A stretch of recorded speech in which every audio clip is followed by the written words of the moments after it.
Hello bachcho, let's read the question. The question says, camphor is often used in molecular mass determination because बच्चों सबसे पहले हम इस question का की कंसेप्ट जान लेते हैं। बच्चों इस क्वेश्चन का जो की कंसेप्ट है वो है Rast camphor method. Rast camphor method. बच्चों ये कौन सा मेथड होता है? Rasch Camphor method is a technique which is used to determine the molecular mass of an unknown solute by measuring the freezing point depression of the camphor solution. इसमें क्या होता है बच्चों की किसी भी अननोन नॉन वोलेटाइल सोल्यूट का अगर हमको मॉलिक्यूलर मास निकालना होता है तो वो इस मेथड से हम फाइंड आउट कर सकते हैं।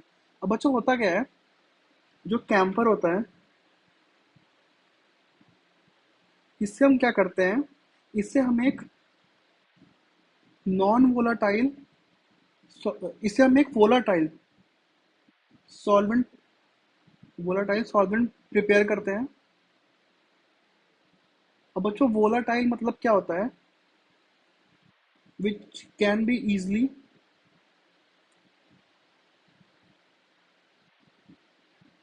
Converted to gaseous state. इससे हम बहुत ही आसानी से एक वोलाटाइल सॉल्वेंट बना लेते हैं। उसके बाद हम क्या करते हैं बच्चों कि जब इस वोलाटाइल सॉल्वेंट में हम कोई नॉन वोलाटाइल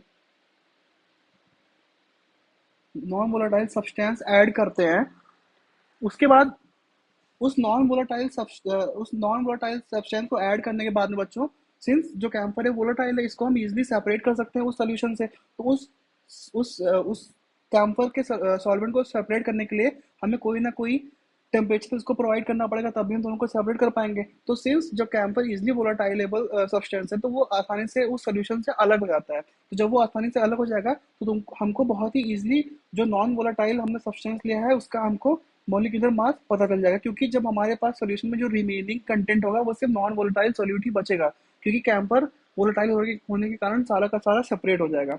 अब बच्चे एक और क्या फैक्टर होता है कि जो हमारा कैंपर होता है इसका मोलर डिप्रेशन कांस्टेंट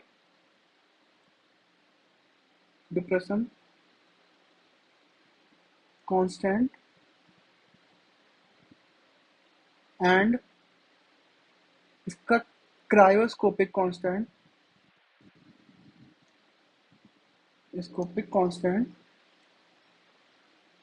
ये काफी हाई होता है बच्चों, जिसके कारण हम कैंपर को आसानी से सेपरेट कर सकते हैं सॉल्यूशन से।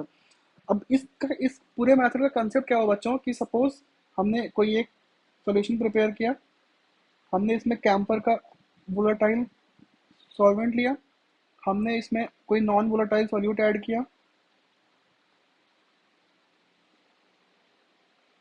सपोज बच्चों हमने उसको ऐड कर दिया।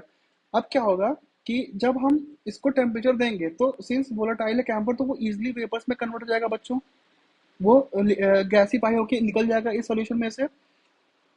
इस वजह से हमारे पास जो कंपोनेंट बचेगा इस कंटेनर में वो सिर्फ सॉल्यूट का बचेगा। तो फिर हमारे लिए बहुत ही ईजी हो जाएगा उस सॉल्यूट का, जो भी अननोन सॉल्यूट है उसका मॉलिक्यूलर मास फाइंड आउट करना। देयरफॉर जो इसका मेन कंसेप्ट है कि ये हम क्यों यूज करते हैं मॉलिक्यूलर मास के डिटर्मिनेशन में, वो ये है कि जो कैंपर है वो बहुत ही ज्यादा वोलेटाइल होता है। Therefore the correct option to this question will be it is volatile. Thank you बच्चों, बेस्ट ऑफ लक।